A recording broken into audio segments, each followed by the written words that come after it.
여러분, 지난 주일에 우리 탈북자 이태솔 선교사님의 간증이 기억이 나십니까?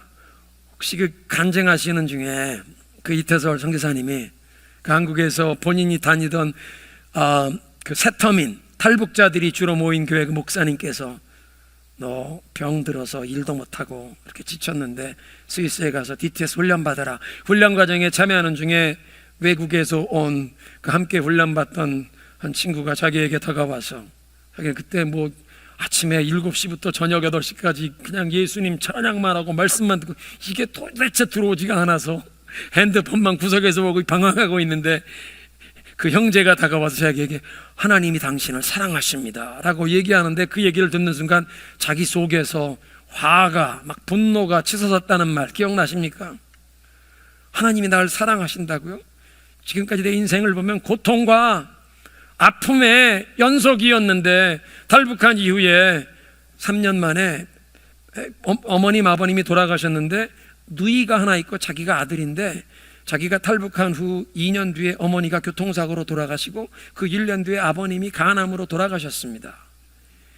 그런데 이렇게 부모님들 어려운 일을 당할 때 아들인 자기가 부모님 곁에 있지 못했다는 그 죄책감이 너무 괴로워서 하루에 16시간 일하면서 그걸 잃어버리려고 그렇게 일만 하다가 스트레스가 쌓여서 뇌 종양, 기적적으로 하나님이 치료해 주셨지만 아무것도 할 수 없는 그런 상황에서 스위스에 가서 훈련 받으라고 갔는데 뭐 말씀이 들어오지 않는 그런 상황에 하나님이 너를 사랑하신다, 그 말을 자기가 받아들일 수 없었던 것입니다. 그래서 하나님께 원망하듯 따지듯 하나님이 나를 언제 어떻게 사랑하셨습니까? 그렇게 하나님께 외쳤다고 하죠. 조금 있다가 갑자기 자기 인생의 그 중요했던 순간들이 주마등처럼 지나가는데 이게 나의 인생의 그 중요했던 순간마다 나를 도와주고 나를 사랑했던 이런 많은 고마운 분들이 계셨는데 이게 다 하나님께서 나를 보살피시느라 이렇게 나를 돌본 고마운 사람들을 여기에 보내주셨구나, 그게 깨달아지더랍니다. 지금까지 자기 인생을 그냥 돌아보면 고통과 어려움의 연속이었는데 그게 인간적인 시각으로 보면, 그런데 갑자기 내 인생에 이렇게 고마운 분들이 있었는데 그게 다 하나님이 보내신 거구나, 하나님이 나를 사랑하신 거였구나. 갑자기 그게 깨달아지는 순간 하나님 당신은 도대체 어떤 분이십니까? 물었더니 마음속에 이 성경을 좀 펼쳐봐야겠다 생각이 들어서 성경 첫 장을 창세기 1장 1절 태초에 하나님이 천지를 창조하시니라. 내 인생의 중요한 순간마다 그 고마운 분들을 보내셔서 나를 보살피신, 나를 사랑하시는 하나님이 이 온 천하 만물을 만드신 창조주시구나, 그게 깨달아지고 믿어지는 그 순간에 자기가 하나님을 만나게 되었다고. 지금까지 자기의 인생을 그냥 인간적인 시각으로 보면 고통과 어려움의 연속이었는데 하나님의 시각, 하나님의 관점에서 자기의 인생을 보는 그 깨달음이 임한 것, 그게 영적인 시야가 열리는 것입니다. 지난 수년간 저희 교회는 그렇게 기도해 왔습니다. 하나님, 우리에게 볼 것을 볼 수 있는 눈, 들을 수 있는 귀가 열리게 하시고 깨닫는 마음을 주옵소서. 왜냐하면 신명기에 하나님께서 모세를 통해 말씀하시는데 지금까지 너희들은 볼 수 있는 눈, 들을 수 있는 귀가 없었는데 내가 이제 볼 수 있는 눈과 들을 수 있는 귀를 주고 깨닫는 마음을 주겠다. 신명기에 그런 말씀을 하세요. 그래서 우리가 기도하는 겁니다. 하나님, 우리가 보아야 할 것을 볼 수 있는 눈, 들어야 할 것을 들을 수 있는 귀, 깨닫는 마음을 주옵소서. 그런데 이태솔 형제가 경험했던 인생을 그냥 이 평면, 내 인간적인 시각으로만 보면서 고통과 어려움의 연속인 이 인생을 그냥 바라보고 원망하는 것이 아니라 하나님의 시각으로 보게 되는 영적인 눈이 열리는, 우리 모두에게 이런 경험이 필요합니다. 주일 예배, 교회를 출석하시면서 그냥 추상적인 종교 생활이 아니라 하나님을 만나는, 하나님의 말씀이 들려지는 귀가 열리는 순간, 하나님의 시각으로 나의 삶을, 우리 가정을, 우리 교회를, 우리 민족, 이 시대를 바라볼 수 있는 눈이 열리는 것입니다. 하나님, 나도 눈을 열어 주옵소서. 하나님의 시각으로 나의 삶을, 우리 가정을, 우리 자녀들의 삶을 어떻게 바라보는지 하나님의 시각으로 볼 수 있는 눈이 열리게 하옵소서. 그리고 지난주일에 이번 12월 달이 올해를 영적으로 연말 결산하는 시간이라고 말씀드린 바 있습니다. 한국에서는 연말 정산이라는 말을 사용합니다. 소득세 같은 거를 다 이제 계산하기 때문에 연말 정산, 영적으로 연말 정산하는 시간입니다. 오늘이 벌써 12월 8일인데 아직도 3주간의 이 남은 시간 동안 하나님이 우리에게 주신 열린 문의 기회입니다. 지난주 메시지는 빌라델비아 교회, 적은 힘을 가졌지만 하나님께 충성했더니 하나님께서 아무도 닫을 수 없는 열린 문을 주신다. 이 12월 달이 우리의 인생, 이 2024년에 영적인 연말 정산을 하는 열린 문의 기회입니다. 여러분, 하나님이 우리에게 기회의 열린 문을 주시는 시간이 있습니다. 부모님께 효도하는 것은 부모님 살아계신 동안 효도해야 합니다. 돌아가신 다음에 아무리 장례식을 거창하게 거행하고 무슨 제사를 아무 소용없습니다. 부모님 살아계신 동안이 효도할 수 있는 기회 열린 문입니다. 자녀 교육은 자녀들이 어릴수록 우리의 관심과 에너지와 기도를 더 집중하여 투자할 때 효과가 큽니다. 자녀들이 점점 머리가 커가면서 사춘기가 돼가면서 자기 방문을 닫기 시작하면 부모님이 선교회 원래회에 참석하려고 하는데 엄마 따라 안 갈래 하는 얘기를 하기 시작하면 이 열린 문의 기회가 점점 닫히는 것입니다. 주님이 우리에게 주시는 열린 문의 기회, 영적으로 연말 정산을 하셔야 하는데 올해가 끝나기 전에 하나님의 은혜로 해결받아야 할 문제가 무엇입니까?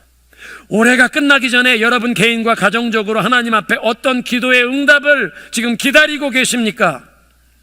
하나님께 약속했던 것 중에 여러분 아직 이행하지 아니하신 것, 기도의 시간에 주님 앞에 집중하면 주님이 마음속에 혹 떠오르는, 기억나게 하는 것 있으십니까? 여러분 개인과 가정이 올해가 가기 전에 하나님의 은혜를 힘입어 어떤 열매를 수확하고 그래서 하나님께 기쁨을 드려야겠습니까? 여러분 개인적으로 또는 가정적으로 청산해야 할, 정리되어야 할, 끊어버려야 할 어떤 문제나 죄가 있습니까? 이 12월 앞으로도 3주가 남았는데 하나님의 은혜를 힘입어 이 연말 정산을 하기 위해 주님 앞에 이런 문제들을, 이런 기도의 제목들을 가지고 나가 주님께 기도할 때 하늘의 은혜를 부어주셔서 우리의 삶 가운데 이 올해가 마치기 전에 기도의 응답을 경험하는 여러분 되시기를 그리스도의 이름으로 축원합니다. 오늘은 소아시아 7교회에 주시는 메시지의 마지막 7번째, 라오디게아 교회에 주시는 메시지입니다. 라오디게아라고 하는 도시는 오늘날 이 터키의 서남부 지역에 있는 에베소에서 동쪽 100마일 거리에 있는, 그런데 이 라오디게아 주변에 두 개의 다른 도시, 가까운 도시 히에라폴리스와 골로새서를 그 골로새 지역에 보낸 것인데, 히에라폴리스, 골로새와 함께 삼각도시 트라이시리를 이루었습니다. 여기 워싱턴도 동부 지역의 야키마 근처에 트라이시리 세 도시가 삼각형으로 있는데 라오디게아, 히에라폴리스, 골로새가 트라이시리 세 개의 삼각도시였는데 그 중에서도 특별히 라오디게아는 로마 제국의 이 소아시아 지역에서 번창한 상업도시로, 금융의 중심지로 유명했습니다. 예수 그리스도께서 그 7교회에 이 메시지를 주시는데 7교회가 위치했던 7도시 가운데 아마 라오디게아가 가장 부유한 도시였을 것입니다. 두 번째로 라오디게아는 의류 산업이 크게 번성했는데 라오디게아 그 주변에 검은 털을 가진 양떼를 거기서 길렀고 그 검은 털을 가진 양떼, 빛나는 그 검은 털, 그것으로 모직, 울, 이 옷감을 짜서 이 라오디게아가 이 직조 공장 또 의복을 만드는 이런 의류 산업이 발전했습니다. 세 번째로 라오디게아는 의술이 발전된 도시였는데 눈과 귀의 병을 치료하는 이 연고가 라오디게아에서 특산품으로 많은 지역에 널리 보급되었습니다. 이런 도시의 그 역사적인 배경을 알면 그리스도께서 이 교회에 말씀하시는 얘기가 더 잘 이해가 됩니다. 그런데 지금까지 살펴본 7교회에 주시는 이 그리스도의 메시지 가운데 먼저는 그 교회에 말씀하시는 그리스도를 어떻게 소개하느냐, 그 그리스도에 대한 묘사, 그 계시가 그 교회가 가지고 있는 영적인 문제에 대한 해법을 담고 있다고 말씀드렸고, 이 말씀 가운데 오늘날 현대 모든 교회들의 이 영적인 문제에 대한 해결책을 주님이 제시하는 것이요, 뿐만 아니라 어떤 교회뿐만 아니라 어떤 조직, 어떤 제3자가 아니라 바로 우리를 위한 우리들의 인생의 문제, 지금 현재 우리가 가지고 있는 이 영적인 문제에 대해서도 그리스도가 어떤 분이신가 하는 그 계시가 바로 이 해법을 제시하시는 줄로 믿으시기 바랍니다. 그러니까 이 메시지는 어떤 교회, 어떤 조직, 나와는 상관없는 메시지가 아니라 바로 저와 여러분을 위해 주시는 메시지, 성령이 교회에 주시는 메시지를 들을 귀 있는 자는 들을지어다. 라오디게아 교회를 향해 말씀하시는 그리스도를 그러면 어떻게 소개하고 있습니까? 아멘이시요, 충성되고 참된 증인이시요, 하나님의 모든 창조물의 근본이시니가 말씀하신다. 세 가지로 묘사하는데, 첫째, 그리스도를 아멘이라고 표현합니다. 오늘도 예배 시간에 장로님이 기도하신 다음에 기도 마칠 때 온 회중이 아멘 그렇게 하셨는데요, 아멘이라고 하는 말은 나도 그 기도의 내용에 동의합니다, 나도 그 기도가 그대로 이루어지기를 나도 원합니다, 그런 뜻입니다.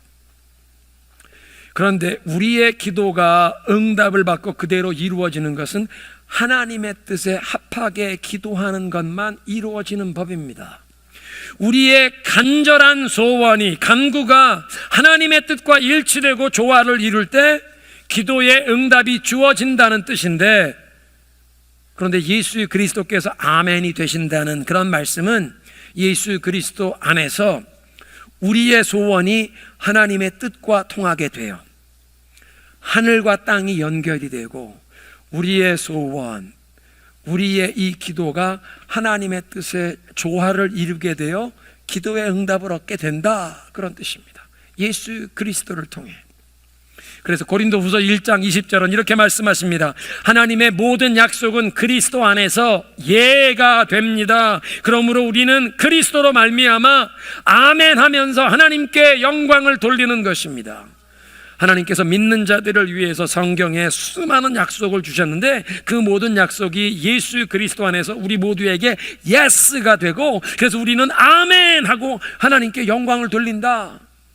하나님의 그 모든 축복의 약속이 그리스도를 통해 우리의 삶에 이루어질 수 있다고 말씀하십니다. 우리가 성경 복음서를 읽다 보면 예수님께서 가끔 가르치시는 중에 어떤 때는 내가 진실로 진실로 너희에게 이르노니, 이 진실로 진실로 강조하시는 부분이 있습니다. 그 진실로 진실로 너희에게 이르노니, 영어 성경 보면 Truly truly I say to you, 예수님이 강조, 이게 진실된 말이라고. 근데 이게 본래 신약 성경이 기록되었던 그리스어, 이 원문을, 헬라어 원문을 보면 거기에 진실로 진실로라는 말이 아멘입니다. 아멘 아멘 내가 너희에게 말한다. 이건 진실이다, 진리라고 강조하시는 것입니다. 그러니까 예수 그리스도께서 아멘이라는 뜻은 This is the word of the 아멘, 그냥 아멘이 아니라 바로 그 아멘, 대문자 아멘. 예수 그리스도 안에서 우리의 소원, 우리의 기도가 하나님의 뜻의 조화를 이루고 하나님 앞에 상달이 되어 기도가 응답이 되고, 하나님께서 믿는 백성들에게 주신 그 모든 약속이 그리스도 안에서 우리에게 예스가 되어 그것이 성취되게 하시는 하나님의 그 모든 진리가 우리 가운데 임하게 되는 예수 그리스도가 그 축복의 유일한 증보자가 되심을 깨우치시는 줄로 믿습니다. 두 번째로 충성되고 참된 증인, faithful and true witness. 여기에 증인이란 단어가 가장 중요한 단어인데요, 증인이란 단어 그 그리스어 원문은 마투리온, 그 마투리온이라는 단어에서 영어 단어 martyr, 순교자라는 단어가 나왔습니다. martyr, 순교자라는 그 단어, 마투리온, 증인이라는 말은 자기의 목숨을 걸고 보고 들은 것을 진실되게 증언하는 사람을 뜻합니다. 예수 그리스도께서 당신의 생명을 내주시면서까지 증언하신 진리가 무엇입니까? 하나님 아버지의 사랑입니다. 하나님이 세상을 이처럼 사랑하사 그 독생자 아들을 우리에게 주셨으니 이는 누구든지 그를 믿는 자마다 멸망당하지 않고 영생하게 하심이라. 예수 그리스도께서는 하나님 아버지의 죄인들을 향한 사랑, 죄에 빠진 우리를 불쌍히 여기셔서 하나님 자신을 우리에게 내어주는, 자신에게 가장 귀한 외아들을 우리를 위한 속죄 양으로 제물로 내어주시는 그 하나님의 죄인들을 향한 이 무조건적인 자기를 희생하시는 희생적인 아가페 사랑을 증거하셨습니다. 뿐만 아니라 하나님의 그 구원의 계획, 내 아들을 십자가에 이 죄를 대속하는 제물로 삼았는데 내 아들 예수 그리스도의 이 십자가 외에는 인간의 죄 문제를 해결할 길이 없다. 하나님과 이 화평케 되고 관계가 회복되고 영생 구원의 길을 얻는 길은 오직 하나님의 아들 예수 그리스도의 십자가 외에는 길이 없다는 것을 그리스도께서 당신의 생명을 내어주시며 증거하신 줄로 믿습니다. 세 번째로 하나님의 창조의 근본이신 분, 영어 성경 NIV는 The Ruler of God's Creation, 하나님의 이 모든 피조물의 ruler, 통치자가 되신다. 영어 성경은 통치자라고 하셨는데 왜 우리말은 근본이라고 번역했나? 그 그리스어 원어는 arche라는 단어가 이게 근본, 원조, 이게 시발점, 그래서 으뜸이 되시는 분, 그래서 최고, 통치자, 다스리는 분, 그런 뜻입니다. 예수 그리스도 안에서 이 온 하나님의 피조물이 시작이 되었다. 그분이 근본이시다. 그분이 원조가 되신다. 그리고 그분이 통치자가 되신다. 온 우주 만물은 예수 그리스도를 통하여 창조되었습니다. 또 그분의 영광을 위하여 창조가 되었습니다. 지금 그분이 다스리십니다. 그래서 하나님의 모든 창조물의 근본이시요 통치자가 되시는 분, 그렇게 아멘이시고 충성되고 참된 증인이시요 이 모든 피조물의 근본 통치자가 되시는 그리스도께서 라오디게아 교회에 뭐라고 말씀하십니까? 라오디게아 교회는 7교회 중에 어떻게 보면 가장 허물과 부족함이 많은 교회, 예수님께 칭찬받은 건 하나도 없고 책망만 받은 교회였습니다. 이 교회에는 두 가지 문제가 있었는데요, 첫째는 주님을 향한 그들의 믿음과 헌신에 문제가 있었습니다. 저들의 믿음이 미지근한 믿음, 차지도 않고 덥지도 아니한 미지근한 믿음. 두 번째, 이들은 자신들의 영적인 상태에 대해서 큰 착각에 빠져 있었습니다. 너희들 스스로 부자라고 하지만, 부유하다고 하지만 내가 보기에 너희는 너무나 비참하고 가난하고 헐벗고 눈멀었다. 자세히 살펴봅니다. 15절 16절에 이 첫 번째 문제를 보니까 너희가 뜨겁지도 않고 차갑지도 아니하니 미지근하니 내가 입에서 토해내고 싶다. 고고학자들이 재미있는 사실을 발견했는데요, 라오디게아 유적지를 발굴하면서 보니까 라오디게아는 자기들이 이 식수를 또 생활용수를 충분히 공급할 수 있는 이 우물이 없어서 그 트라이시리 중에 제일 가까운 히에라폴리스는 온천 지역이었는데 그 온천에서부터 6마일을 수로를 통해 물을 끌어다가 라오디게아 교회 여기에서 사용했습니다. 근데 이 히에라폴리스에서 물이 나오는데 그 뜨거운 물이 6마일 수로, 돌로 깎아서 만든 이 수로를 통해 라오디게아까지 오면 뜨거운 온천물이 여기에 오면 미지근해집니다. 미지근해지는 것만 아니라 대부분의 온천물에는 광물질이 섞여 있지 않습니까? 마실 수는 있는 물이지만 입에 넣으면 역겨운 미지근한 물, 맛이 좀 이상한 그런 물이 라오디게아에서 사용하는 생활용수였습니다. 그러니까 이들은 예수님께서 너희들 미지근해서 내 입에서 토해내고 싶다는 것을 100% 이해할 수 있었습니다. 시원한 물이든지 찬물이든지 하면 좋겠는데, 찬물이든지 아니면 뜨거운 물이면 좋겠는데 미지근하여 토해내고 싶은 이 라오디게아의 상태, 왜 이들의 영적인 상태가 이렇게 미지근해졌을까요? 그것은 이들이 세상과 타협하는, 죄와 타협하는 믿음이었다는 뜻입니다. 더운 물과 찬물을 섞으면 미지근해지듯 이들은 경건한 신앙에 주변 세상의 세속적인 것을 적당히 타협하며 섞었습니다. 라오디게아는 찾아오는 사람들에게 부담을 주지 않는 편안한 교회가 되는, 편안한 분위기를 만든다고 이 복음의 메시지와 주변 세상 문화의 이 세속적인 것을 그냥 혼합시켜버린, 타협하는 신앙을 가진 교회였다는 것입니다. 이 교회를 출석하는 사람들은 아마 예배 시간에 죄에 대한 책망이나 어떤 마음의 찔림, 도전을 받지 못했을 것입니다. 그냥 모든 사람을 편안하게 해주는 교회, 부담을 주지 않는 교회였는데 복음과 세상의 것들을 다 타협해버리니까 주님이 보시기엔 이 미지근한 신앙 역겨워서 토해내고 싶다고 말씀하십니다. 한번 따라하겠습니다. 미지근한 나의 신앙을 주님께서 책망하신다. 모태 신앙이신 분들, 어렸을 때부터 오늘 우리 유아 세례를 거행했는데요, 부모님, 할아버지, 할머니 때부터 예수를 믿으셔서 모태 신앙이신 분들이 그런 얘기합니다. 나는 평생을 교회에서 자라서 그냥 미지근합니다. 무슨 열정적으로도 안 하고, 그렇다고 교회 밖에 나가서 무슨 죄에 빠져나가 아주 나쁜 길로 안 가는데 그냥 적당히, 그래서 별로 할 줄 아는 것도 없지만 크게 나쁜 길로도 나가지 않습니다. 그냥 미지근한, 적당한 것이 아니라 예수님께서는 이런 미지근한 신앙 토해내고 싶다고 하세요. 적당한 것이 아니라 하나님, 세상과 구별되는 확실하게 예수님께 속한 사람답게 살아가게 하옵소서.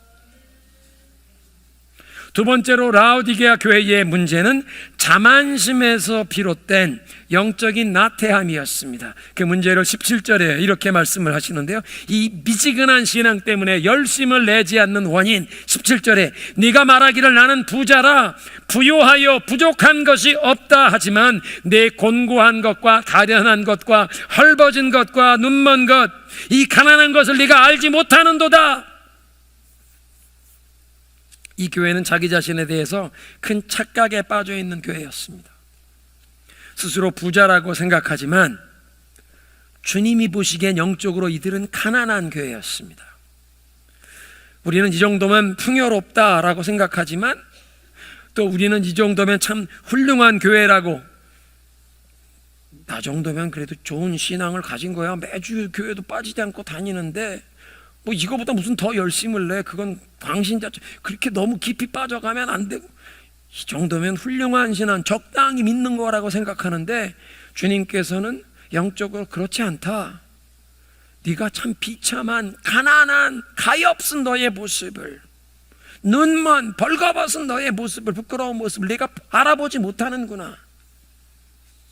어쩌면 라오디게아 교회는 정말로 돈이 많은 부자 교회였을 수 있습니다. 이 7 교회들 가운데 금융 도시였기 때문에 이 교인들 가운데 정말 부유한 분들이 많이 있을 수 있습니다. 오늘날 이 성지순례 거기 가보면 라오디게아 지역에는 로마 시대의 대규모 저택 유적지가 여러 나옵니다. 그렇게 자신들은 스스로 부유하고 풍요롭다고 생각했는데, 그리고 어쩌면 제일 좋은 시설과 건물을 갖췄다고 그 동네에도 소문이 난 좋은 교회라고 소문이 난 교회였을 수 있는데 예수님께서는 보시기에 너희는 가난하고 헐벗었다 말씀하십니다.